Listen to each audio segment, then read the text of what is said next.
Hi everyone, welcome to Mommy's Hut.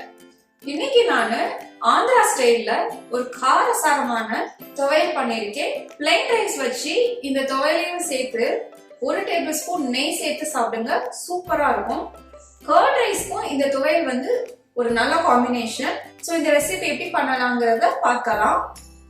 கடாய் நல்லா காஞ்சதும் 1 teaspoon எண்ணெய், 5 இல்லைன்னா 6 பச்சை மிளகா, உங்களுக்கு காரம் கொஞ்சம் கம்மியாகவே வேணும்னா 4 போட்டுக்கோங்க. 1/2 டீஸ்பூன் தனியா, 1 டீஸ்பூன் நிலக்கடலை, ஒரு பெரிய நெல்லிக்காய் சைஸ்க்கு புளி, 3 வரமிளகாய், 1 டீஸ்பூன் சீரகம், 1/2 டீஸ்பூன் கடலைப்பருப்பு. இது எல்லாத்தையும் ஒரு 2 நிமிஷத்துக்கு ரோஸ்ட் பண்ணி எடுத்துக்கலாம். 1 டீஸ்பூன் எள்ளு போட்டதுமே நமக்கு வெடிக்க ஆரம்பிச்சிடும். இப்போ ஸ்டவ்வை ஆஃப் பண்ணிடலாம். இது நல்லா ஆறுன அப்புறம் மிக்ஸி ஜாருக்கு சேஞ்ச் பண்ணிக்கோங்க. 1 டேபிள் ஸ்பூன் எண்ணெய், 1/4 கிலோ கோவக்காயை இந்த மாதிரி நல்லா வாஷ் பண்ணி கட் பண்ணி சேர்த்துக்கலாம். கோவக்காய்க்கு தேவையான உப்பு, தண்ணி சேர்க்காம எண்ணெயிலேயே இந்த கோவக்காயை நம்ம குக் பண்ணிக்கிடலாம். இந்த மாதிரி ஸ்கின்லாம் கொஞ்சம் நல்லா சுருங்கி கலர் சேஞ்ச் ஆகவும் நம்ம ஸ்டவ்வை ஆஃப் பண்ணிடலாம். இப்போது இதை நல்லா ஆற வச்சிடலாம்.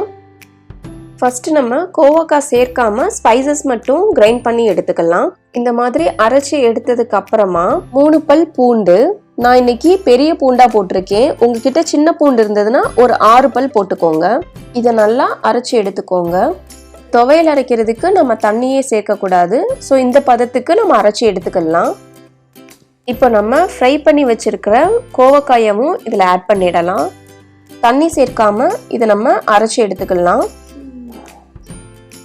இந்த துவையல் ரைஸ், இட்லி, தோசை இந்த மாதிரி எல்லாத்துக்குமே செட் ஆகும். இப்போது தேவையான அளவு உப்பு சேர்த்து திரும்பவும் ஒரு தடவை அரைச்சி எடுத்துக்கலாம். சேர்க்காம நம்ம அரைச்சனால நமக்கு டெக்ஸ்சர் வந்து இந்த மாதிரி கொரன்னு இருக்கும். இப்போ தாளிக்கிறதுக்கு கொஞ்சமாக கடுகு, உளுந்து, கருவேப்பிலை இலைகள், 1/2 டீஸ்பூன் சீரகம், 2 பூண்டை இந்த மாதிரி இடித்து சேர்த்துக்கலாம், வரமிளகாய், அப்புறமா கொஞ்சமாக பெருங்காயம். ஸ்டவ்வை ஆஃப் பண்ணிட்டு இது துவையலோட சேர்த்துடலாம்.